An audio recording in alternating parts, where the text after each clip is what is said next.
Hi எல்லாரும் நல்லா இருக்கீங்கன்னு நினைக்கிறேன். ஸோ நானும் நல்லா இருக்கேன். ஸோ இந்த வீடியோ எதுக்காக அப்படின்னு பார்த்தீங்க அப்படின்னா, ரீசென்ட்டா நாங்க வந்துட்டு மூணாருக்கு வந்து ஒரு போஸ்ட் வெட்டிங் ஷூட்டுக்கு பிளான் பண்ணியிருந்தோம். ஸோ நான் இங்கேருந்து போகும்போது பார்த்தீங்க அப்படின்னா, நியர்லி 23 பார்த்தீங்க அப்படின்னா, கிளைமேட்லாம் நல்லா தான் இருந்தது. ஸோ எந்த இஷ்யூஸும் கிடையாது.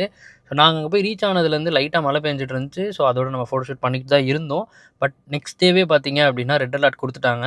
ஸோ எதுக்காக இந்த ஒரு வீடியோ அப்படின்னா, நமக்கு தெரிஞ்ச விஷயத்த நம்ம சர்க்கிள்ல இருக்கவங்களோ, இல்ல வேற ஃபீல்டு, வேற டூரிசம் வேற இதில இருக்கிறவங்களா இருந்தாலுமே, ஸோ தெரியாம உள்ள என்டர் ஆகி கஷ்டப்படுறத விட, ஸோ நம்ம மூலியமா தெரிய வருது அப்படிங்கும்போது கொஞ்சம் ஈஸியா இருக்கும்ல. ஸோ அதனால தான். ஸோ ரெட் அலர்ட் அங்க போட்டிருக்கிறதுனால நாங்களே வந்துட்டு வைண்ட் அப் பண்ணி க்ளோஸ் பண்ணி கிளம்பிட்டோம். ஸோ ரிட்டர்ன் ஆயிட்டோம். ஸோ இது ஒரு வருத்தத்தக்க விஷயம் தான். பட் இருந்தாலும் நம்ம நெக்ஸ்ட்டு ஏதாவது ஒரு இதில வந்து அத வந்து பேலன்ஸ் பண்ணிடுவோம். பட் எதுக்காக இத சொல்ல வரேன் அப்படின்னா, அங்க போய் நம்ம லாக் ஆகுறத விட, ஸோ நமக்கு முன்னாடியே வந்து தெரிய வரும்போது நம்ம வந்து அத கொஞ்சம் தவிர்க்கலாம் அப்படின்னு சொல்லிட்டு தான். ஸோ நம்ம நண்பர்கள் நெறைய பேர் வந்து ஃபோட்டோ ஷூட்டுக்கு பிளான் பண்ணியிருப்பீங்க.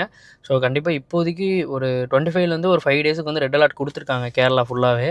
ஸோ ஈவன் நாங்களுமே வந்து கொச்சின்லாம் பிளான் பண்ணி தான் கிளம்புனோம். பட் ஆனா அங்கேயுமே ஃபுல் ரெயின் அப்படின்றனால ரிட்டர்ன் ஆகுற சிச்சுவேஷன் வந்துச்சு. ஸோ அத உங்களுக்கு தெரியப்படுத்தணும். ஸோ நெறைய பேர் அங்க பிளான் பண்ணியிருப்பீங்க. ஸோ இப்போதைக்கு கொஞ்சம் தவிர்க்கலாம் அப்படின்னு சொல்லி என்னோட ஒரு சஜஷன். ஸோ அத தான் சொல்லியிருக்கேன். புடிச்சா வச்சுக்கோங்க, இல்லாட்டி விட்டுருங்க. ஓகே. Thank you.